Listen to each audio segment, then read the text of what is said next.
un honneur d'être ici ce soir avec Christophe Ebart et Barbara Stiegler pour présenter donc, ce nouveau livre qui porte sur la démocratie et qui est même un hommage en réalité à la démocratie, puisque un des mots de l'introduction de Christophe Ebart, c'est d'expliquer que l'une des finalités du livre, c'est de faire partager, je cite, une envie folle de démocratie.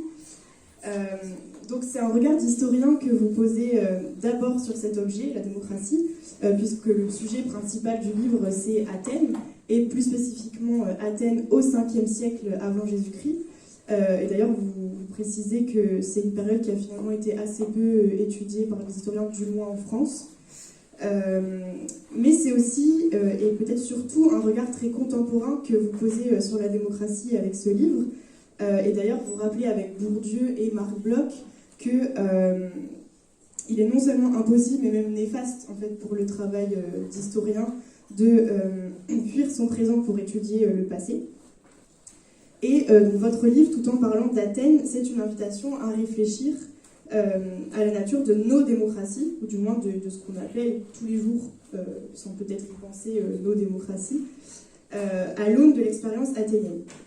Et finalement, le constat, quand on lit ce livre, le constat qu'on peut faire est assez peu réjouissant, ou en tout cas, il invite à se questionner sur l'état actuel de la démocratie dans nos sociétés contemporaines, notamment au lendemain des élections qui s'achèvent.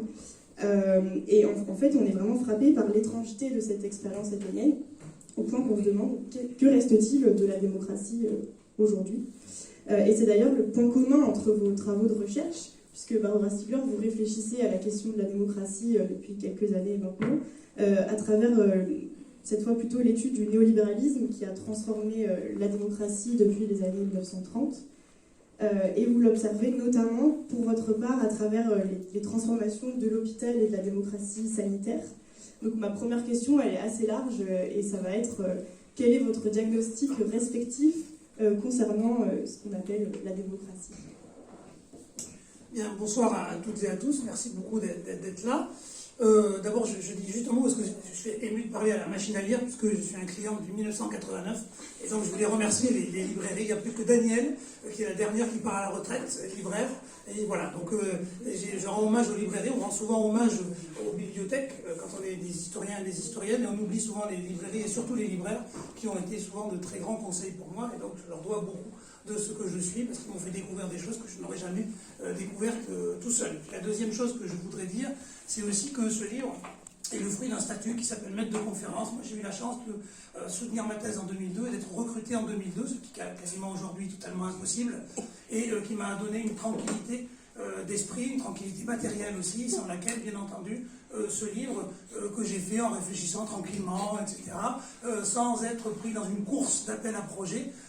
Et donc, voilà, ce livre, il est aussi le produit de cette histoire un peu passée pour l'instant, car peut-être qu'on y reviendra, parce que ça fait partie aussi des effets du néolibéralisme. L'université est particulièrement détruite, précisément sans doute parce qu'elle représente une forme d'expérience démocratique. Alors, pour répondre sur la question du diagnostic, je pense que le premier que j'ai fait, c'est que finalement, moi je ne savais pas ce que c'était la démocratie. Puisque à chaque fois qu'on me disait, vous connaissez tous, hein, évidemment, Demos, Kratos, donc le pouvoir du peuple, puis on me disait, mais nous sommes en démocratie. Et sans être mauvais esprit ou abuser de l'esprit critique, j'ai jamais eu l'impression de gouverner ce pays. Jamais. Il m'est déjà arrivé de voter, même j'ai voté, je crois, à toutes les élections, mais jamais j'ai eu l'impression de gouverner ce pays. Et en général, ça commence, je suis sûr que toutes et tous, vous avez fait la même expérience que moi, à 20h le dimanche électoral. C'est-à-dire, vous mettez votre bulletin dans l'urne, et à 20h, vous allumez la télé et la radio, et ils vous expliquent ce que vous pensez. Les Français ont voulu, etc. Et alors vous écoutez en disant... Ah, c'est donc ce que je voulais. Alors des fois, vous avez appris que vous étiez partagé entre le oui et les non. Ça, c'est pour les référendums. Les Français sont partagés. Mais moi, je ne suis pas partagé. J'ai voté non, oui, mais j'étais à 100% pour le oui ou à 100% pour le non. Alors oui, cette expérience qu'on a tous et toutes fait, voilà, moi, c'est ma première incompréhension. Pourquoi tout le monde veut à tout prix que nous soyons en démocratie, alors qu'il est manifeste que le peuple ne gouverne pas. Et si vous avez l'oreille un petit peu, comment dirais-je, attentive à tout ce qu'on entend, mais ça s'est dit quasiment tous les jours. Ah, tous les jours, on dit, là, c'est le ministre qui va décider, etc. Et jamais personne ne prétend que le peuple décide quoi que ce soit. Là, c'est emblématique ou paradigmatique si on veut, puisque là, on attend tous le nom du Premier ministre ou de la Première ministre pour savoir ce qu'il ou elle va faire. Alors que pourtant on a voté. Vous voyez, on est tous dans l'incertitude en disant ça sera plutôt quelqu'un de gauche, plutôt quelqu'un de droite, ils vont détruire l'école en 1 an, en 3 jours, vous voyez, bon, on n'en sait rien, on attend, et pourtant on a voté. Donc vous voyez, c'est ce décalage premier qui pour moi m'a toujours interrogé. Sachant qu'après tout, on peut trouver que le système actuel est très bien. Ce que je conteste, c'est qu'on puisse l'appeler démocratie. Si du moins démocratie veut dire pouvoir au peuple. Alors c'est à partir de cette incertitude que j'ai commencé à travailler en me disant, plutôt que de faire comme on fait souvent quand on fait de l'histoire, avec le modèle de la dissertation à la française, je définis les termes du sujet, moi j'ai voulu commencer en me disant, mais moi je ne sais pas, voilà, j'en sais rien, je ne comprends pas. Puis je savais que de l'autre côté, les Athéniens, c'est dit dans tous les programmes scolaires, eux c'est une démocratie limitée, puisque les femmes ne votent pas, il y a l'esclavage, le statut des étrangers. Alors maintenant, vu qu'on maltraite à ce point-là les étrangers, on ne laisse plus trop le mettre en avant, donc on se contente des femmes et des esclaves. Mais il y a quelques années, on considérait que le statut de métèque à Athènes était le signe d'une maltraitance vis-à-vis des étrangers. Aujourd'hui, reconnaître un statut de résident à des étrangers apparaîtrait à beaucoup d'entre eux un grand progrès par rapport à la situation qui leur est faite actuellement et depuis des années. De l'autre côté, on se dit, eux non plus, c'est pas une démocratie, puisque les femmes ne votent pas, il y a de l'esclavage, et voilà. Donc en fait, des deux côtés, on a l'impression que ça n'existe pas, et pourtant les deux se prétendent être des démocraties. Et les Athéniens, en plus, ils ont ce petit privilège d'avoir inventé le mot.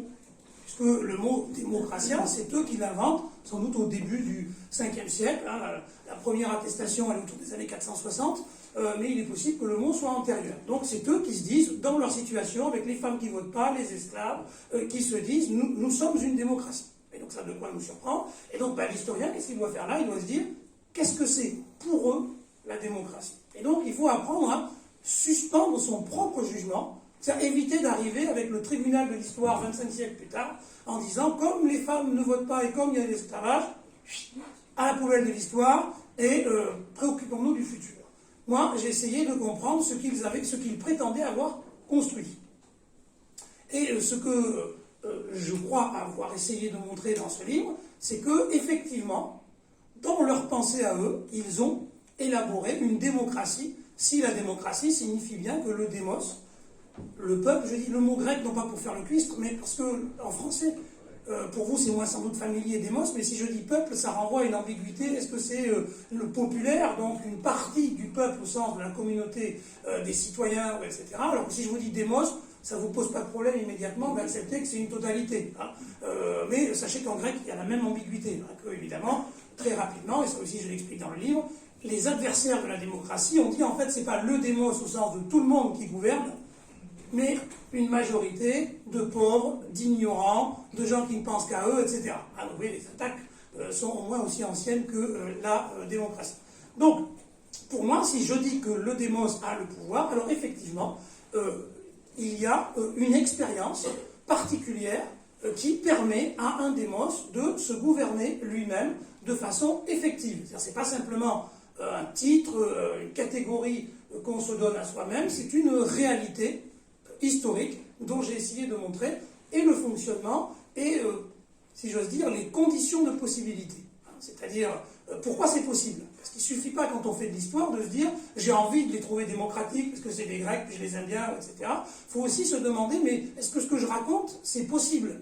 Est-ce qu'il est possible qu'à peu près 60 000 citoyens s'auto-gouvernent et gouvernent un territoire qui est grand comme un département français, grand comme la Gironde? Pour vous donner un ordre de grandeur et que vous mesuriez évidemment sans Internet, sans la voiture, sans la radio, etc. Donc comment ces gens ont réussi à faire ça alors qu'a priori tout nous pousse à penser que c'était pas possible.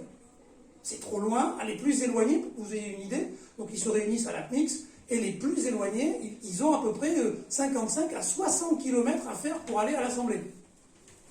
Allez, retour, d'accord? Vous voyez, quand vous dites ça, vous pensez à l'apathie actuelle, il faut quasiment nous mettre des coups de pied aux fesses pour qu'on aille voter. Oui, alors 60 km à pied aller, 60 km retour, bon, sans parasol, en plein soleil sur la PNIX, bon, c'est pas...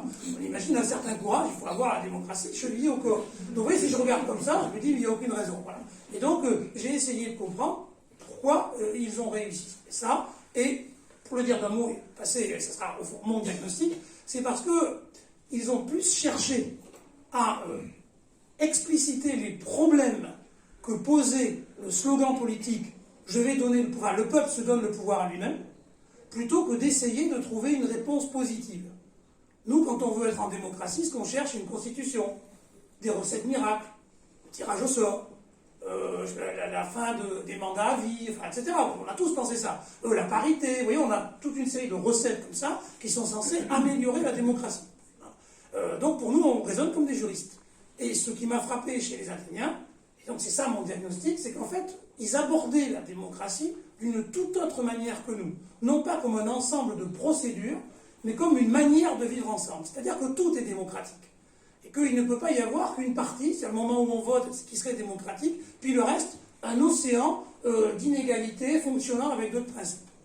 Et c'est donc ça qui m'a le plus frappé. Et donc mon diagnostic à moi, c'est que je vois très peu d'éléments qui ressemblent à ça dans nos sociétés d'aujourd'hui. Voilà mon diagnostic. Et donc, paradoxalement, il y a plus de démocratie à Athènes que chez nous, même si, je dis bien même si, il y a l'esclavage, les femmes qui ne votent pas. Mais il faut aborder les problèmes d'une autre manière, plutôt qu'à travers la citoyenneté, mais peut-être qu'on y reviendra.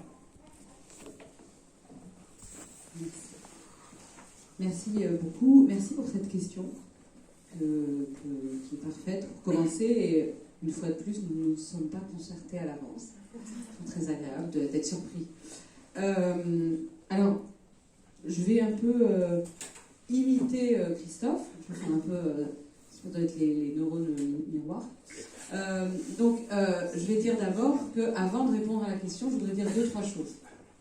La première chose, c'est que je voudrais dire que je suis moi aussi très émue d'être ici, parce qu'en fait, c'est un moment que j'attends depuis très longtemps. Donc, effectivement, c'est 20 ans de travail pour son livre. Alors moi, j'ai rencontré Christophe il y a plus de 10 ans, plutôt 15. On a lutté ensemble politiquement, on a fait un travail de formation politique, d'éducation politique, de coéducation. Bon, j'ai beaucoup appris. Et puis, on parlait de démocratie toute la journée, puisqu'en fait, on essayait de faire de la démocratie là où on était, c'est-à-dire à l'université Bordeaux 3, ça s'appelait comme ça. Dans un mouvement social, dans un mouvement politique, avec des tensions, et donc on a été immédiatement plongé dans la question de la démocratie, pas comme sujet de colloque, mais comme sujet existentiel, et on avait une fois l'envie de démocratie, lui et moi. Moi, je venais d'un horizon intellectuel de philosophe dans lesquels moi j'étais née dans le soupçon contre la démocratie. J'avais été formée par Nietzsche, Marx et plein d'autres gens, peu importe ici, qui de toute façon étaient très suspicieux. La démocratie, soit c'est un truc de libéraux, soit c'est la masse, etc. Et j'étais en train de commencer à aimer la démocratie, en fait, sans savoir très bien ce que c'était. Donc ça, c'était un premier moment. Et puis, ensuite, j'ai travaillé sur la démocratie sanitaire, et donc la démocratie à l'université et tout ça, j'en ai parlé. Bon, aujourd'hui, c'est un objet de travail, à l'époque, c'était plus une question pratique. Maintenant, sur le plan théorique, je me suis mise à travailler sur la question de la démocratie dans la santé. Je suis rentrée par la santé. Ma porte d'entrée, c'était pas Athènes, c'était la santé. Et très vite, je me suis dit, je ne pouvais pas faire ce travail sérieusement sur la démocratie sanitaire si je n'ai pas des philosophies de la démocratie, des théories de la démocratie. Et j'ai très vite compris qu'il n'y avait pas de théorie de la démocratie, il n'y avait pas de philosophie de la démocratie à la hauteur, en fait. Les philosophes de la démocratie étaient tous contre. Si on prend ceux qui apparemment sont pour, Rousseau, en fait, il n'est pas du tout pour la démocratie. C'est marqué dans le contrat social en toutes lettres. Si on prend Tocqueville, qui apparemment est pour la démocratie, pas du tout. Il dit, il faut bien s'adapter, c'est un mouvement irréversible, la démocratie, c'est le sens de l'histoire, il va bien falloir s'y faire, mais il va falloir la contrôler parce qu'elle est dangereuse. Donc, je trouvais jamais, si vous voulez. Alors, il y avait quelques auteurs relativement confidentiels sur lesquels je suis tombée. Castoriadis, que j'ai jamais travaillé sérieusement et que, voilà, qui est un espèce de monument que j'ai pas encore pu contourner. J'en avais parlé avec Christophe, mais bon, je n'étais pas allée plus loin parce que c'est un auteur très difficile. Et moi, j'ai trouvé une sorte de complice, un ami, philosophe, pour m'aider, John Dewey. Voilà, un pragmatiste américain qui aime la démocratie et qui essaie d'avancer, qui fait ce qu'il veut parce que lui-même, il est en pleine galère parce qu'il voit très vite que la démocratie, ça ne donne pas lieu à un traité. C'est exactement ce qu'a dit Christophe tout à l'heure. C'est un chantier de problèmes. Et pour autant, il ne se décourage pas et il ne préfère pas un autre régime. Il dit il faut aller au bout, il faut le faire, parce que c'est une idée, non seulement c'est une idée, mais il y a des potentialités, et il y a même des processus démocratiques qu'il voit sous ses yeux. Et donc, c'est faisable, ça existe, c'est pas une simple chimère. Alors, ça, c'était la première chose que je voulais dire. Donc, moi, je suis allée vers voilà, je ne trouvais pas, et puis je me suis dit, la seule solution, c'est que je comprenne ce qu'est peut-être la seule démocratie qui ait réellement existé, de manière vraiment, on ne peut pas dire achevée, puisqu'elle est forcément inachevée, mais de manière, comment dire, extrêmement incarnée, solide, durant dans le temps, et évidemment, j'ai pensé à Athènes. Et c'est comme ça que j'ai recontacté Christophe, en fait, pour lui dire, tu veux pas m'aider pour mon projet sur la démocratie, voilà, et on s'est mis à travailler ensemble, et maintenant on travaille ensemble tous les jours. Voilà, depuis 2 ans. Et avant on travaillait ensemble, mais de plus loin. Donc c'est donc un grand moment pour moi que voilà, on puisse parler de ça, et on a commencé, c'est la 2e étape, on a commencé un cycle qui risque d'être très long. Parce que je pense qu'on ne pourra pas vraiment se lasser, parce que il y a tellement de sujets, il y a tellement d'éléments, c'est énorme, il faudrait une vie. Alors, on a entamé un cycle, on a commencé en Corse, comme ça, c'est-à-dire démocratie par Athènes, par la santé, tous les deux. Et en fait, l'idée, c'est que, et j'en suis certaine, j'en ai déjà la preuve, aucune soirée ne sera pareille en fait, parce que c'est jamais la même chose, donc on ne s'ennuiera pas, et donc là, c'est la 2e étape, puis après on va aller dans plein d'endroits, en France et à l'étranger. Bernard Kouchner n'a pas donné la démocratie aux gens de la santé et aux patients atteints de sida et de cancer et du reste. En fait, il a fallu une révolte, une insurrection, un soulèvement, une révolution, on ne sait pas trop comment appeler ça, mais il a fallu qu'il y ait une auto-institution du démos. Et donc, voilà, ça c'était une première chose à rediscuter.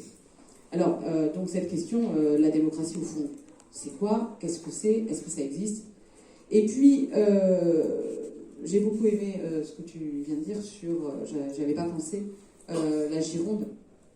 Enfin voilà, c'est très important de rappeler le temps qu'on met en tram, en métro, à pied, à dos de mule, etc., pour vraiment entrer dans le concret de cet autogouvernement.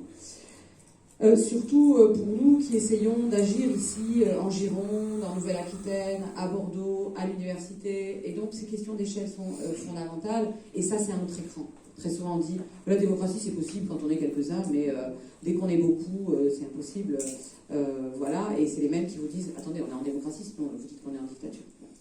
Donc on a tous ces écrans dont je voulais parler au départ.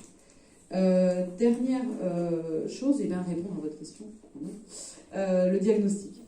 Mon diagnostic, et je vous remercie beaucoup de cette question, je disais tout à l'heure aussi quand je parlais avec les soignants, c'était en début d'après-midi, j'aime beaucoup penser que la philosophie a un rôle que j'ose appeler médical, quasi médical. Voilà, je compare la philosophie à une médecine, et je pense que la philosophie, elle doit accomplir des tâches.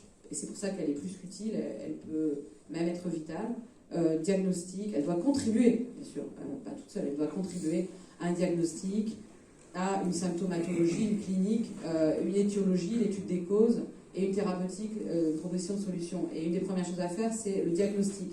Et avant de faire le diagnostic, il faut regarder les signes cliniques. Est-ce qu'en ce moment, elle est morte, la démocratie sanitaire? Est-ce qu'après 2 ans de Covid, est-ce qu'elle a été enterrée? J'avais contesté cette formule dans une interview, quelqu'un qui me disait à France Culture, vous dites que la démocratie a été enterrée. J'ai répondu non, je n'ai jamais dit ça. Nous n'avons jamais dit ça avec François Hollande, nous n'avons pas dit qu'elle était enterrée, parce que nous ne savons pas si elle est morte. Nous ne savons pas si elle a existé, en fait. Nous ne savons pas si elle est morte. Voilà, je reprends ce que disait tout à l'heure Christophe Pébart. Et donc, en tout cas, si elle a existé, elle a été suspendue. Et donc, il faut voir où elle en est, et est-ce qu'elle a encore des forces, si elle existe, etc. etc.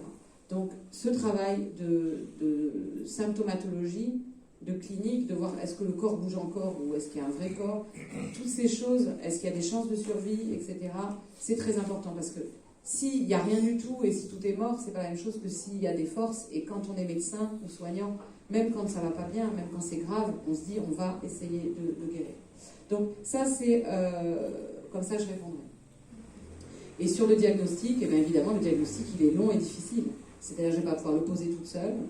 Je ne vais pas pouvoir le poser même seulement avec François Alla, qui est professeur de santé publique et qui est président de la conférence régionale de santé, c'est-à-dire et de l'autonomie en Nouvelle-Aquitaine, c'est-à-dire un des grands organes de la santé publique en France. Alors, à deux, on n'y arrivera pas. Donc c'est un travail qui doit être un travail collectif.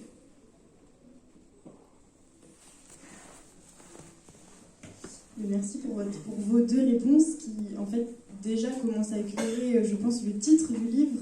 Le titre du livre qui, quand on ne l'a pas encore lu, on se demande ce que ça veut dire Athènes, l'autre démocratie, puisqu'il y aurait deux manières de l'entendre. En fait, il y aurait une première manière qui serait de dire l'autre démocratie, c'est une autre déclinaison historique du même, on va dire.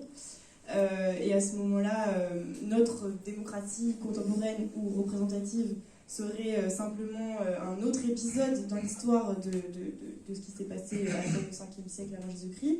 Et d'ailleurs, vous vous rappelez dans le livre que dans les manuels scolaires, non seulement la chronologie est présentée de cette manière, mais en plus avec l'idée d'une finalité et d'un progrès, en fait, d'une démocratie athénienne, vous l'avez dit, qui serait limitée parce que, en fait, elle ne s'accompagnerait pas des droits libéraux, en fait, donc la citoyenneté, par exemple, qui prévalent dans nos démocraties. Et donc, nous, notre démocratie serait l'achèvement de cette histoire, qui serait une histoire donc, finalisée.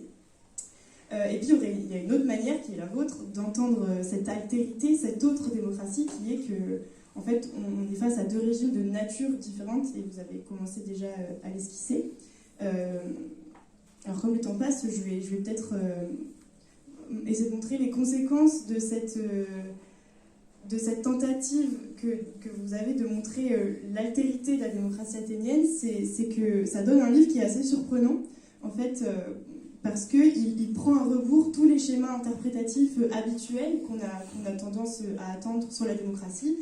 Et donc, vous écartez tous les repères qu'on attend habituellement. Donc, par exemple, l'idée que la démocratie, ce serait les institutions démocratiques. Donc, quand on pense à Athènes, on a les assemblées, on a les conseils, les tribunaux. En fait, pas du tout. Enfin, c'est la thèse que vous développez.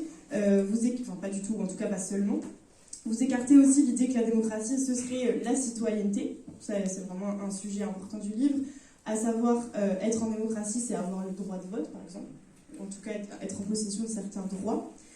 Ou encore que la démocratie, ce serait la représentation. Et en fait, vous soulignez au contraire que cette approche de la démocratie qu'on attend, c'est une approche libérale. Une approche libérale qui est complètement déterminée par nos propres schémas contemporains. Et vous proposez, je cite, de mettre à distance les évidences associées au régime démocratique de notre temps. Et à l'inverse, vous proposez une réflexion qui est tout à fait originale et qui s'appuie en partie sur les sciences sociales. Et vous accordez une place centrale à la question de la nature du social. Qu'est-ce que c'est le démos? Qu'est-ce que c'est ce fameux démos qui possède le Kratos à Athènes? Et vous décidez également, ça c'est une autre originalité du texte, de prendre appui sur des documents qui ont été assez peu utilisés habituellement par les historiens, donc par exemple les comédies et les tragédies athéniennes. Et donc ça, c'est aussi un autre point commun avec la réflexion de Barbara Stiegler sur les démocraties, à savoir que, vous l'avez dit aussi, je crois, la démocratie ne se résume pas et déborde la seule question des institutions, de la citoyenneté, et ressemble plus à quelque chose comme un mode de vie. Si on peut dire. Effectivement, merci. Justement, un mot pour la citoyenneté, puisque notre sens commun, alors sens commun, c'est pas péjoratif, hein. Sens commun, c'est-à-dire notre manière ordinaire de voir, celle qu'on a appris depuis toujours à l'école, sans même jamais savoir quand on l'a appris. C'est de mesurer le niveau de démocratie à l'aune de l'octroi de la citoyenneté. C'est-à-dire, plus il y a de citoyens par rapport à la population totale, plus c'est la démocratie. L'emblème de ça, c'est le droit de vote aux femmes. Je vous fais remarquer au passage qu'on continue encore à parler de démocratie pour la Troisième République en France. Alors maintenant, on dit suffrage universel masculin, c'est une drôle de définition de l'universel, mais enfin chacun la sienne, c'est pas la mienne. Mais oui, ça gêne personne. C'est-à-dire, personne n'est capable de dire, mais alors la Troisième République, c'était quoi puisque la moitié, quand même c'est pas rien, la moitié ne votait pas, c'est une démocratie. Personne ne dirait que c'est une démocratie limitée ou une république limitée. Alors pour les Athéniens, ça ne pose aucun problème de dire que c'est une démocratie limitée. Je ne connais pas de manuel scolaire où on utilise cette expression de démocratie limitée pour parler de la Troisième République, par exemple. Donc pendant très longtemps, finalement, ça n'a dérangé personne que les femmes n'aient pas ou aient le droit de vote. C'est indifférent pour qualifier le régime démocratique. En revanche, quand il s'agit des Athéniens, alors là, on y va à boulet rouge pour expliquer que, non, il n'y a pas les femmes, donc vraiment, ce n'est pas une démocratie. Et à cet homme-là, le temps de la démocratie va devenir très court. Vous voyez, vraiment, là, on en élimine beaucoup. Bon, et je laisse de côté la question de l'âge. Est-ce qu'on est démocratique si on a le droit de vote à 21 et pas à 18 et que pensera-t-on de notre monde quand on finira par donner le droit de vote à 16 ans? On dira, alors quand même, 21, ça vous en laissez beaucoup de côté. Donc oui, je peux continuer comme ça. Bon. Donc, alors pourquoi est-ce qu'il y a cette insistance sur la citoyenneté? Parce que, comme l'a dit Barbara, c'est un écran, la citoyenneté. Pendant que vous vous préoccupez de la citoyenneté, vous ne vous posez pas la question du gouvernement. C'est-à-dire que vous vous dites, il faut que tout le monde ait le droit de vote. Sans vous demander si le droit de vote correspond à un droit effectif à la participation au gouvernement. C'est-à-dire qu'au fond, le vote agit comme un écran qui vous empêche de penser le gouvernement, et donc, au fond, le vote apparaît comme une forme de succédané d'ersatz de gouvernement. C'est-à-dire, je ne gouverne pas, c'est pas possible, mais au moins j'ai le droit de vote. Et donc, vous n'avez plus le droit de protester, puisque si vous protestez, on dit, mais comment vous avez le droit de vote? Et après, vous avez la liste. Poutine, ça y est, voilà, vous connaissez tout ça. On choisit, parce qu'on parle plus facilement de Poutine que de l'Arabie Saoudite. Il y a comme ça un certain nombre de pays repoussoirs, la Corée du Nord, etc. D'autres moins, qui pourtant, sur le plan des élections et de la démocratie, n'ont rien à envier à la Russie. Donc, vous voyez, la citoyenneté vous empêche de dire, mais c'est le droit à quoi? Une fois que je suis citoyen ou citoyenne, j'ai le droit de quoi? Je dirais, de manière un peu provocante, mais pour faire réfléchir, que finalement, aujourd'hui, on a le droit de rien. Sinon, de temps en temps, aller mettre un petit morceau de papier avec un nom ou une liste dans une urne, et qu'ensuite, c'est terminé. Donc, la citoyenneté, vous voyez, c'est quelque chose qui a été, au fond, inventé à la fin du XVIIIe siècle et au début du XIXe siècle pour éliminer la possibilité de la démocratie à la manière des anciens. Et c'est fait parce que à la fin du XVIIIe, au début du XIXe siècle, il y a un truc terrible qui s'est passé qui s'appelle la Révolution française. Et où tout d'un coup, le démos a découvert qu'il était acteur de sa propre histoire. Parce qu'avant, les histoires, c'était le roi, les petits copains du roi, il a renversé Bidule, et il a accouché avec Bidulette, et puis ça faisait la vie politique du pays. Ah oui, il n'y a pas de politique. Et tout d'un coup, en quelques jours, quelques mois, vous avez un groupe de gens qui réussissent à faire l'histoire, puisqu'ils foutent dehors le roi, ils disent on va faire une république, etc. Donc le récit traditionnel qui consistait à dire il y a les rois qui font la politique, qui décident de faire la guerre, ne fonctionne plus. Puisque pour pouvoir expliquer ce qui s'est passé, vous êtes obligé de faire intervenir un acteur nouveau, qui est le peuple. Et il n'y a pas un nom particulier, c'est une masse, vous voyez, 14 juillet, tout ce que vous voulez. Vous avez le très beau livre d'Éric Vuillard, 14 juillet, qui montre comment on essaye de raconter ça. Donc, comment une écriture peut rendre compte d'un phénomène collectif, voilà, parce que c'est quand même des gens particuliers qui le font, mais c'est un groupe global qu'on ne peut pas réduire aux individus qui le composent. Donc, la citoyenneté, elle a servi explicitement à ça, c'est-à-dire à dire désormais, il n'y a plus de gouvernement du peuple, mais il y a des citoyens à la place. Et donc, débrouillez-vous avec la citoyenneté. Et donc, tout le débat s'est focalisé sur l'extension ou non du droit de citoyen. Qui on donne la citoyenneté? Est-ce qu'il faut avoir fait des études pour être citoyen? Est-ce qu'il faut être propriétaire pour être citoyen? Etc. etc. Vous voyez, mais on a évacué la question du gouvernement. Parce qu'il était sous-entendu que c'était fini, qu'il n'était pas question de donner au peuple la possibilité de se gouverner effectivement. Donc, ça, c'est le premier élément. Raison pour laquelle, vous voyez, sinon on a réglé la question. Si vous dites, les femmes ne sont pas citoyennes telles, on s'en va, on se dit au revoir, on se quitte bons amis, et on va faire autre chose. Mais si on regarde autrement, on dit, mais peu importe, parce que les femmes soient ou non citoyennes, ça ne change rien au fait que c'est le démos, effectivement, qui se gouverne. Alors comment il se gouverne? Je vais le dire en quelques mots. Comment c'est possible? Alors la première chose, c'est qu'il y a un système, et Manon vient d'en parler, un système de formation continue du citoyen. Alors, à un moment, tu as dit quelque chose qui m'a extrêmement surprise, parce qu'il faut quand même voir que tu prends beaucoup de risques dans ce livre, des risques énormes. Un des risques que tout le monde ne mesure pas forcément ici, c'est que tu t'attaques parmi mille autres choses. Alors bon, s'attaquer au libéralisme, ça devient une mode aujourd'hui, donc ça va. Mais tu t'attaques à l'école de Paris, aux plus grands hellénistes que nous ayons dans notre pays, des gens absolument prodigieux et admirables que moi j'ai lus avec passion. On va dire des grands noms, hein. On va commencer par Jean-Pierre Vernant, sur lesquels nous avons travaillé l'année dernière, Manon. Jean-Pierre Vernant, Pierre Vidal-Naquet, Nicole Laureau, etc. Et tu prends un risque énorme. Et pourquoi ? Parce que en fait, c'est toute la discussion de tout à l'heure. On achète les livres de Vernant ou de Vidal-Naquet en se disant j'ai envie de savoir ce que c'est que la démocratie athénienne, c'est quoi la démocratie. On achète ce livre, on se dit on va le savoir, et puis en fait on confond avec la cité. C'est la cité, c'est l'histoire de la cité, de la police. Et la police, c'est pas la démocratie. La cité, c'est la démocratie, c'est une cité possible. Ou pas possible, mais en tout cas, c'est pas, faut pas confondre les deux. Et donc, c'est ça qu'on n'a pas le temps ici d'entrer dans tous les détails de la discussion que tu engages avec ces gens auxquels tu rends hommage aussi en permanence, mais c'est extrêmement risqué. Et un autre exemple de risque que tu prends, et là on l'a vu, c'est accepter l'hypothèse que c'est bien une démocratie qui a duré un siècle, parce que ça aurait duré un siècle, alors même qu'aucune femme n'a jamais été considérée comme membre du démos. Et dire ça aujourd'hui, c'est extrêmement risqué. Donc j'ai été très étonnée que tu dises, dans un moment aussi acrobatique, que l'on doit reconnaître à chacun, et sans doute aussi à chacune. J'ai trouvé cette formule très étrange, à vrai dire.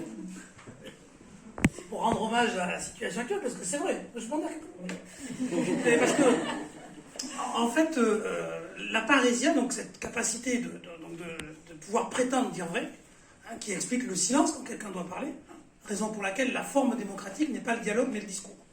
Parce que le dialogue, ça interrompt, ça vous met mal à l'aise, et tous ceux et celles qui, ici, ont lu des dialogues platoniciens, savent que c'est exactement ce que fait Socrate. Il vous coupe la parole, il vous met devant vos contradictions. Au bout de 10 pages, vous savez plus ce que vous pensez, vous dites tu dois avoir raison, vous êtes perdu. Donc vous avez la mécanique vraiment antidémocratique. Donc la démocratie, pour eux, c'est on parle, on dit ce qu'on a à dire, on a réfléchi, on dit ce qu'on a à dire, chacun dit ce qu'il a à dire s'il pense avoir quelque chose à dire sur le sujet, et ensuite on vote. Et donc il n'y a pas de débat, etc. Oui, imaginez cette joie, vous soyez libérés de ces plateaux télé où ils sont 18 pour dire la même chose, et où ils arrivent quand même à s'interrompre. Donc la parésia, c'est ça. Alors est-ce que les femmes sont vraiment à l'extérieur de la parésia totalement ? Non, en fait non. Il leur reste un domaine extrêmement important, qui est celui de dire qui est le père. En effet, les femmes ont le droit, les Athéniennes ont le droit de dire c'est Bidule le père et personne ne peut dire c'est pas vrai. Donc, et ça c'est une forme de parésia, c'est-à-dire qu'on leur reconnaît le droit de prétendre ça, et comme personne en face de masculin peut dire c'était pas moi, c'est trop tard. Donc on va devant l'autel, on dit je jure que c'est Bidule le père, et ça devient effectivement son enfant.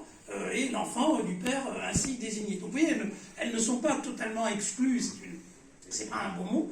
Et si vous regardez, il y a un très beau livre de John Scott, donc l'historienne américaine, sur la laïcité, hein, qui montre comment la laïcité à la française, c'est assez rigolo d'ailleurs, quand on entend aujourd'hui comment elle est pensée, au XIXe siècle, elle est utilisée pour exclure les femmes de la politique, puisque les femmes sont dans la religion, dans le domestique, auprès du curé, et que donc la laïcité à la française, au départ, elle s'élabore contre les femmes, puisque les femmes viennent pervertir l'intérêt général, l'esprit public, etc. Et c'est au nom de leur situation, pas forcément de leur, de leur état physique, c'est pas parce qu'elles sont des femmes, c'est parce qu'elles sont dans cette situation-là. Et c'est toujours pour cette raison-là qu'on a restreint l'accès à la citoyenneté. Alors, chez les Athéniens, ça existe aussi, parce que, évidemment, la parésia, le fait de pouvoir prétendre dire vrai, suppose que vous soyez hors de toute influence. C'est-à-dire que vous ne soyez pas acheté par quelqu'un. Imaginez le débat sur la guerre, vous êtes en train de dire il ne faut pas faire la guerre, et puis on s'aperçoit que la cité sur laquelle on débat vous a envoyé un petit chèque, etc. Et imaginez, je sais pas, par exemple, un cabinet genre McKinsey donnant des conseils à un président de la République tout en étant embauché par une entreprise privée dont il conseille l'emploi. Et c'est exactement la même chose. Et bien là, c'est pas possible, on peut pas le faire. Bon, voilà. Donc la parésia, et donc ils ont ce souci permanent de veiller, et ça concerne aussi les hommes, c'est pas que les femmes elles sont exclues, parce qu'elles sont nécessairement pour eux toujours attachées aux hommes, alors que les hommes, eux, ils ont d'autres problèmes. Et pour prendre un exemple un peu qui va vous paraître étrange, si vous êtes convaincu de prostitution, c'est-à-dire que si on peut démontrer qu'en tant que citoyen adulte, vous avez une relation tarifiée, contractuelle avec un autre citoyen, vous avez le droit de vote à l'Assemblée, vous n'avez plus le droit de prendre la parole, parce qu'on considère que si vous avez été acheté à un moment donné, c'est-à-dire que tout votre corps a été à quelqu'un pendant une partie du temps, on ne sera jamais plus sûr de vous, parce que ça pourrait recommencer, et que, une fois c'était pour une relation de nature sexuelle, mais ça pourrait très bien être pour prononcer un discours politique. Hein, donc, vous voyez, c'est un souci, certes, qui est inégal, asymétrique entre les hommes et les femmes, mais qui témoigne d'une seule et même réflexion, c'est-à-dire que reconnaître ce droit à chacun de pouvoir prétendre dire vrai est un privilège énorme et qui fait que ça fait peur à tout le monde, puisque pour pouvoir être sûr que ça fonctionne, il faut être sûr que le plus possible, on n'est pas perverti par autre chose, par d'autres considérations, en particulier l'achat, la corruption, etc.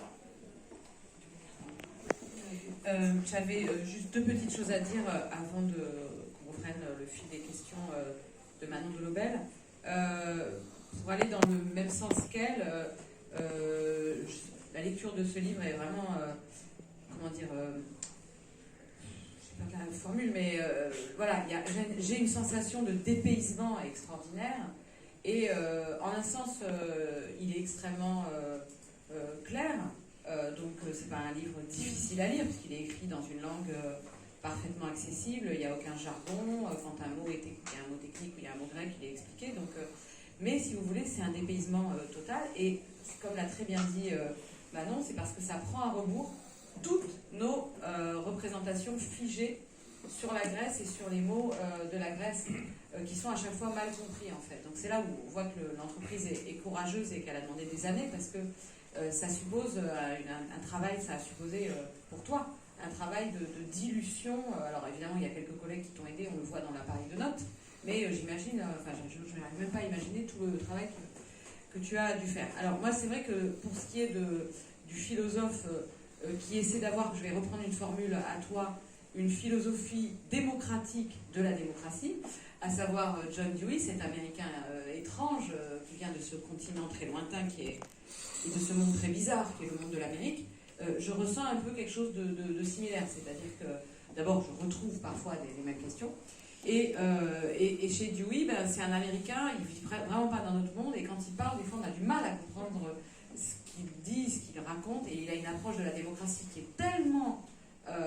qui n'a tellement rien à voir avec tous ces clichés accumulés par l'histoire libérale que parfois on a du mal à le comprendre. Et donc ça me fait une double difficulté maintenant, donc je dois tout seulement essayer de m'acclimater à ce monde de Dewey et maintenant à ce monde d'Athènes. Voilà, c'est cette sensation de dépaysement, je vous rejoins, d'étrangeté, et en même temps d'intime familiarité, puisqu'on est travaillé par les mêmes questions, on a ces mêmes folles envies quand je lis ces textes, quand je lis Dewey, voilà, donc c'est ça aussi qui nous relie et qui fait qu'on continue et qu'on apprend et qu'on incorpore la lecture. Mais je pense que la méthode que tu emploies depuis longtemps et qu'on emploie ici, qui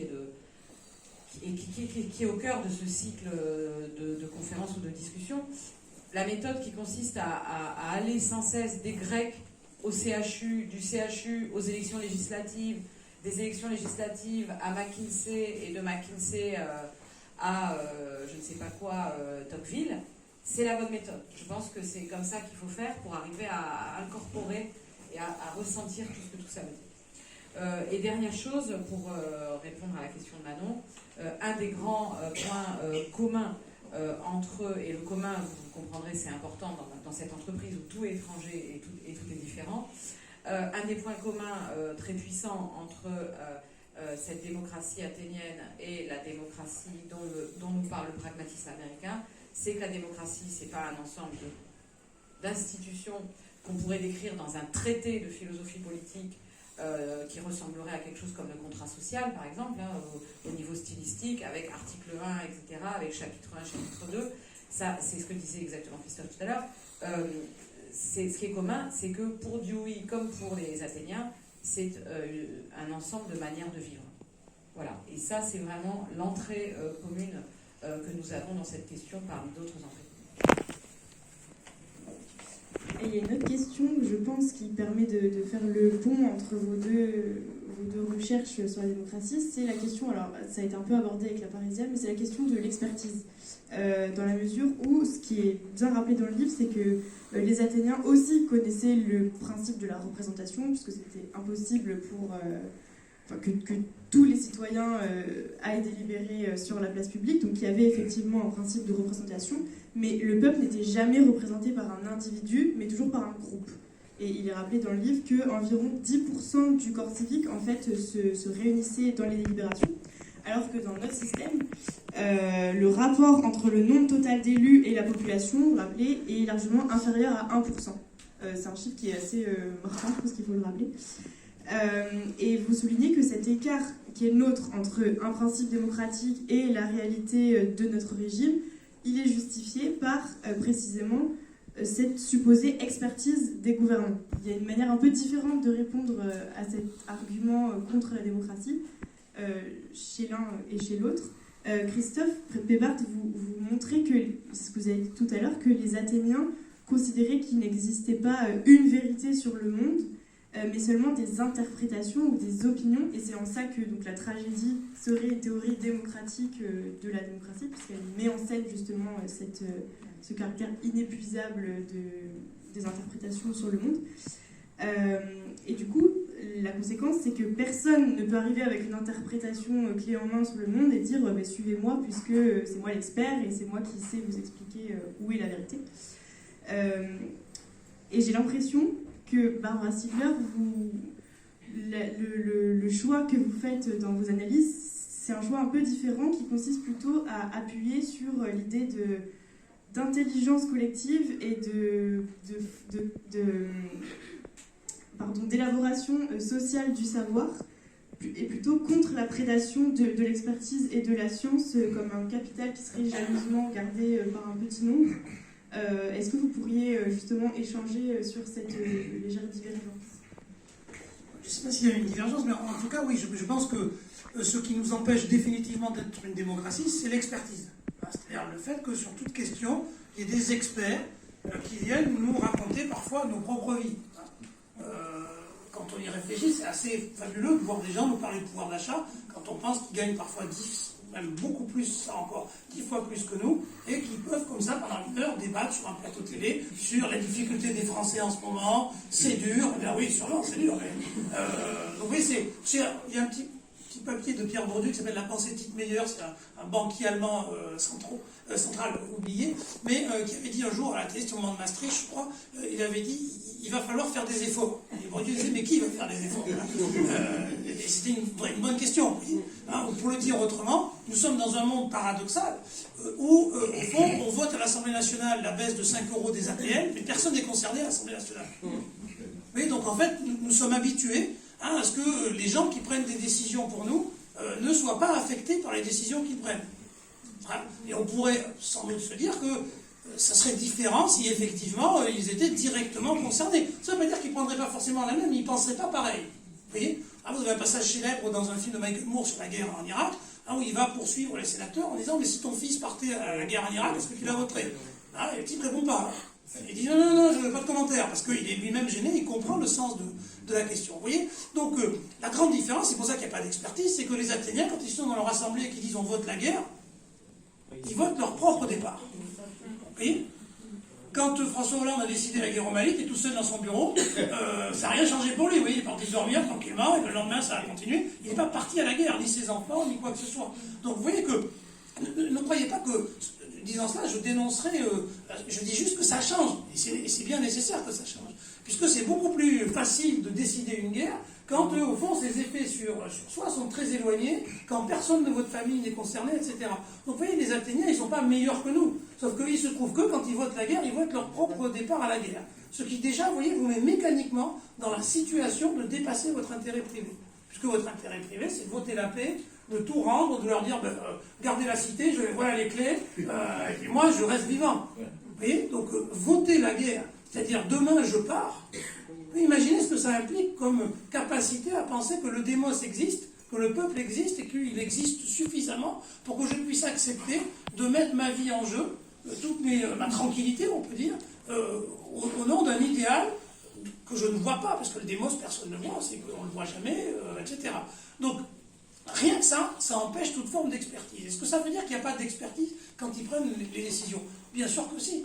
Et ils sont les premiers à reconnaître qu'avant de voter ou non la guerre, ils ont besoin de savoir combien ils ont d'argent en caisse, combien il y a de vaisseaux pour la flotte, combien il y a de troupes mobilisables, et en face, il y en a combien, quels sont les états de force et faiblesse. Vous avez des exemples dans Thucydide, par exemple, discours de Périclès, où il fait, dans le livre 2, où il fait comme ça le catalogue des forces athéniennes, en disant on a tant de bateaux, on a tant d'argent, en caisse, donc voilà, et donc, mais cette connaissance, qu'on pourrait appeler expertise, si vous voulez, ne lui permet pas de savoir s'il faut ou non faire la guerre. C'est pas parce que vous avez les moyens militaires, financiers de pouvoir faire la guerre que ça vous autorise à savoir s'il faut la faire. Ce sont deux questions extrêmement différentes. Donc, en fait, leur idée, c'est que tout le monde est expert de quelque chose, et que de toute façon, celui qui va monter dans la trière, qui va ramer et qui va risquer sa vie, lui aussi, il est expert de la guerre, parce que ça va le concerner directement. Donc, l'idée que seul celui qui aurait les chiffres, comme on dit aujourd'hui, ou le raisonnement sur le financement, épuiserait la question de comment et pourquoi on prend telle décision, n'a strictement aucun sens. Vous voyez, c'est-à-dire que pour eux, on revient sur l'idée de la tragédie, la réalité sociale, elle est toujours plus grande que nous. Parce que nous ne sommes qu'une partie de la réalité sociale. Nous sommes, comme diraient les sociologues, qu'un point de vue sur le monde. Voilà. Je vois le monde de là où je suis. Bon, et c'est très bien. Mais l'autre en face aussi. Et donc, si je veux prendre une bonne décision collectivement, il faut bien que je fasse droit d'une manière ou d'une autre au point de vue des autres. Alors, j'insiste, et après je donne la parole à Barbara, c'est très différent de ce qu'on appelle aujourd'hui et qui nous gangrène, de l'épistémologie du point de vue, qui renvoie tout le monde à son point de vue. C'est-à-dire, ah oui, vous dites ça parce que vous êtes blanc, ou vous dites ça parce que vous êtes un homme, vous dites ça parce que vous êtes une femme. Hein. Voilà, qui est une sorte de relativisme généralisé. C'est très différent de ce qu'ils disent. Je ne le juge pas, mais c'est très différent. Mais eux, leur conception, c'est que lorsqu'il s'agit de la chose publique, tout le monde a priori un raisonnement juste. Voilà, parce qu'au moment du débat, tout est vrai, puisqu'on ne sait pas encore qui va décider quoi. Donc celui qui prend la parole pour dire il faut faire la guerre, on ne peut pas dire menteur ou c'est faux, il propose quelque chose qui, le temps du débat, est une vérité. Raison pour laquelle, de manière anti-platonicienne, le système philosophique dans lequel il baigne, c'est que les citoyens, chacun, disent la vérité. Ce sont les citoyens qui tiennent des logoi, dit au pluriel, donc le logos, et que le démos, donc le peuple, qu'est-ce qu'il fait? Il opine, il émet une doxa, une opinion. Et pourquoi il émet une doxa, une opinion? Parce qu'on peut toujours la critiquer et revenir en arrière. Vous voyez?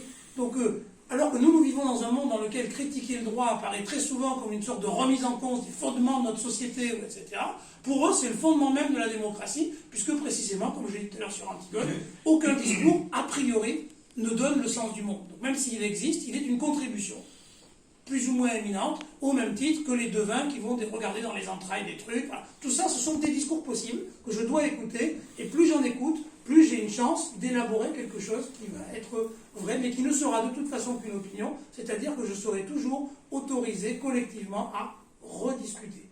Et vous voyez, raison pour laquelle il n'y a pas ni d'expertise, ni de discours expert. Donc, pour résumer, je dirais que la démocratie athénienne, au fond, elle nous propose une manière d'envisager la démocratie. C'est de dire que la démocratie, c'est d'abord et avant tout une épistémologie, c'est-à-dire une manière de dire qu'est-ce que le savoir, comment je sais, qu'est-ce qu'il y a à savoir, etc. Et c'est ça qui est leur grande particularité, c'est que finalement, ils développent une épistémologie qui est assez proche de celle des sciences sociales, qui vous interdit pour toujours de penser que vous pouvez dire vrai par principe sur le monde, et que c'est toujours des contradictions, des tensions, et que nous avons un effort de réflexivité à faire, c'est-à-dire sortir de nous, pour essayer, non pas d'être dans le vrai, mais de comprendre ce que notre position sociale, notre éducation, notre culture, nos valeurs, nous fait, au point de nous amener à penser ce que nous pensons. Vous voyez ? Donc il ne s'agit pas de croire qu'on a une recette miracle pour sortir de soi, mais essayer de comprendre ce que le monde nous fait et dans quelle mesure il nous agit plutôt que nous agissons sur lui. C'est comme ça qu'il fonctionne. Ouais. Oui, alors, on voit un exemple là particulièrement spectaculaire de termes grecs employés d'une manière inattendue quand on a en particulier subi un entraînement, un conditionnement par les études de philosophie. Le terme de doxa, normalement, et c'est passé un peu dans le langage courant, la doxa, c'est vraiment le dogme, c'est l'opinion commune, c'est vraiment cette chose figée que à la limite idiote et de toute façon fausse. Bref, c'est l'opinion. Hein, l'opinion dans ce qu'elle a de vulgaire, dans ce qu'elle a de fixé, dans ce qu'elle a de figé. Et moi, j'ai appris de mes maîtres que la doxa, ben, c'était ça. Et c'est un exemple tout à fait spectaculaire. La doxa dans le livre de Christophe Pébart, en fait, c'est pas ça. Alors, est-ce qu'il délire tout seul dans son point de vue? Je ne crois pas. Je crois qu'en fait, c'est une fabrication de philosophes, en particulier, on connaît l'auteur, hein, on sait qui est coupable, c'est Platon. Et puis, en fait, il y avait d'autres philosophes, il y avait les sophistes, il y avait plein de choses qui étaient largement perdues au niveau des textes, mais auxquelles on a un accès quand même. Et donc, la doxa, c'est très dur à traduire, c'est très dur à comprendre. Moi-même, pendant qu'il élaborait le livre, il me disait, bon, je vais appeler ça opinion, etc. Je lui dis, vraiment, t'es sûr voilà, vraiment, opinion, bah, c'est pas terrible quand même, t'aurais pas un autre nom, un autre mot? Là, il parle de opiner, oui, bon, d'accord, opiner du chef. Bon, c'est pas facile, en fait, c'est pas facile de traduire. Alors, bah, c'est un peu la question de Manon. En fait, Christophe l'a dit très clairement, ce qu'il décrit, si on connaît pas ses analyses, on écoute au début, là, dans le début de sa réponse, et on se dit c'est un relativiste en fait. Il pense que chacun a sa vérité, tu l'as dit plusieurs fois, sa vérité, c'est-à-dire, or, moi je peux vous le dire, je le connais, et il n'est pas du tout relativiste. Je pense qu'on peut dire que tu es anti-relativiste, hein, même assez féroce. Et il a dit à un moment, l'épistémologie du point de vue, bon, je ne le juge pas, c'est faux, l'épistémologie du point de vue, tu es très haussier. Bon. Donc en fait, c'est un bon vieil universaliste de la fin du 19e siècle. En tout cas, on n'est pas dans le monde où chacun est dans la compétition de sa vérité qu'il impose à l'autre, etc. Et c'est là où ça ressemble pas mal, en fait, à ce que moi je travaille avec, parce qu'on travaille ensemble, nous tous, avec le pragmatisme, puisqu'on travaille ensemble sur ces textes, avec Christophe et avec Manon, à savoir l'élaboration sociale, collective du savoir. Alors, il parle, lui, d'intelligence collective. Est-ce que les Grecs parleraient d'intelligence collective? Quels seraient les termes? Je ne sais pas, mais en tout cas... Voilà, donc en fait, ça peut vraiment... on peut traduire, faire des tentatives de traduction de termes grecs dans l'américain de Dewey. Alors, ça ne veut pas du tout dire qu'ils disent la même chose, pas du tout, puisque pour plein de raisons. D'abord parce que la philosophie de Dewey, elle est fondée sur le télégraphe, elle est fondée sur la mondialisation, elle est fondée sur la révolution scientifique des temps modernes, sur les laboratoires, sur tout ça. Et donc, ça ne peut pas du tout être la même chose. Mais en tout cas, il y a des choses à faire travailler ensemble, et en particulier pour remettre en cause à la fois cette interprétation de l'expertise comme délivrant une vérité, ça tu l'as très bien dit. Le terme d'expertise est présent chez Dewey, il n'a pas de problème avec ça, c'est vraiment ce terme-là exactement dans son anglais.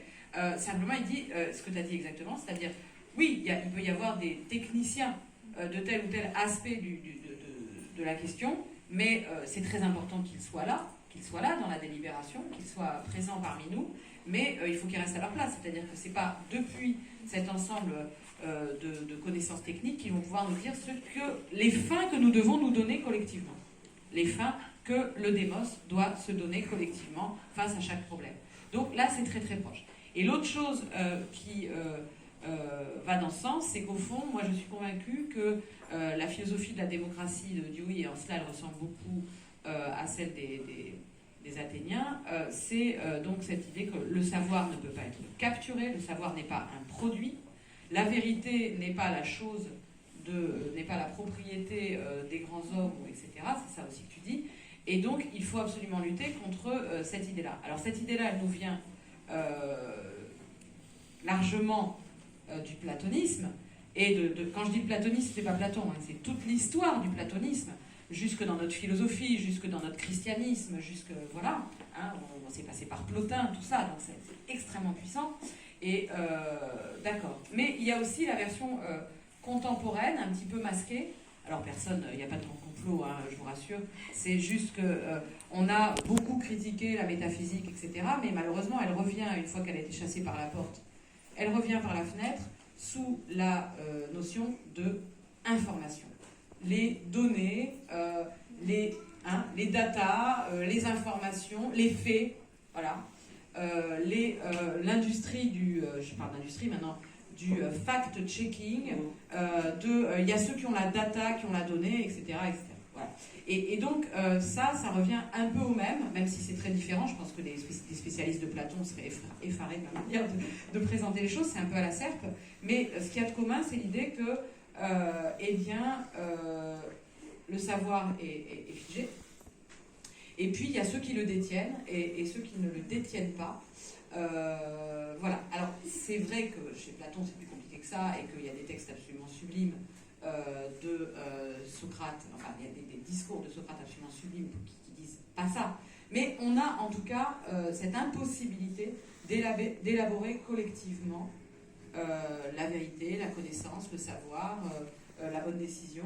Et c'est ça qui fait écran, donc de la métaphysique jusqu'au data, en passant par la religion du fait.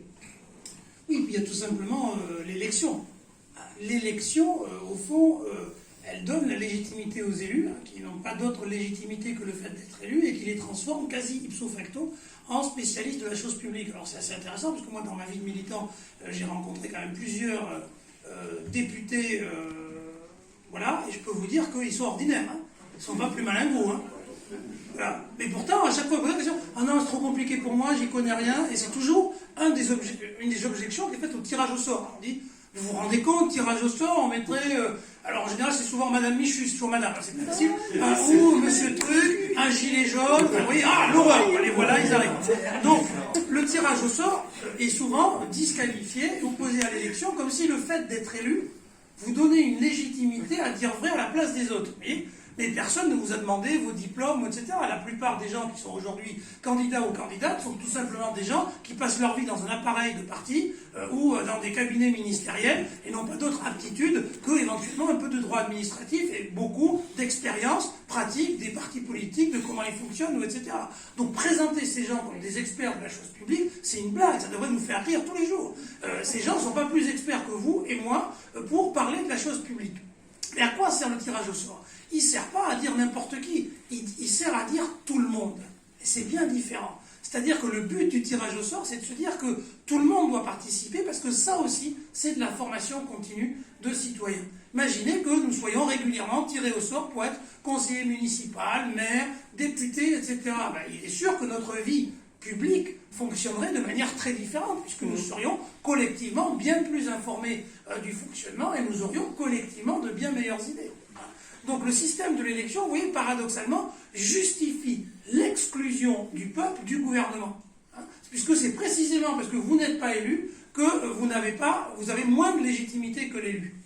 Donc les mêmes qui se gargarisent de l'égalité des citoyens entre eux, se gargarisent également de la représentation pour vous expliquer pourquoi, au nom de l'élection, vous n'avez pas le pouvoir et vous ne l'aurez jamais. Et bien ça, je trouve que là, nous sommes au cœur de la problématique de la démocratie actuelle, ou de ce qui se prétend être une démocratie, qui est qu'au fond, la perspective de gouverner, c'est comme la carotte devant l'âne. Vous voyez, c'est-à-dire vous la regardez, à chaque fois que vous vous rapprochez, la carotte s'éloigne. Et donc vous voyez la perspective de gouverner, et elle s'éloigne toujours, puisque l'ensemble du système mental dans lequel nous sommes est précisément destiné à nous rendre impossible la prétention collective de gouverner. Et qu'à chaque fois que vous avez une petite flambée révolutionnaire, vous entendez immédiatement les mêmes discours disqualifiant par principe les individus qui demandent plus de démocratie. Alors pour dire les gilets jaunes, quand même, ils ont tagué l'Arc de Triomphe. Rappelez-vous, 1995, ce n'était pas des gilets jaunes, c'était des syndicalistes, parfois bien plus informés que les journalistes qui les traitaient d'imbéciles. Et bien pourtant, vous avez entendu exactement la même disqualification de la parole populaire. C'est-à-dire qu'à chaque fois que la parole populaire s'exprime et revendique une forme, entre guillemets, d'expertise sur le monde, elle lui est immédiatement déniée au nom de vous ne connaissez pas, vous n'avez pas les bons chiffres, vous n'avez qu'un point de vue particulier. Et j'en termine là. Ce qui est le plus frappant, c'est qu'en fait, le citoyen, le seul droit qu'il a, et c'est les micro-trottoirs, c'est le droit de dire comment ça va depuis chez lui.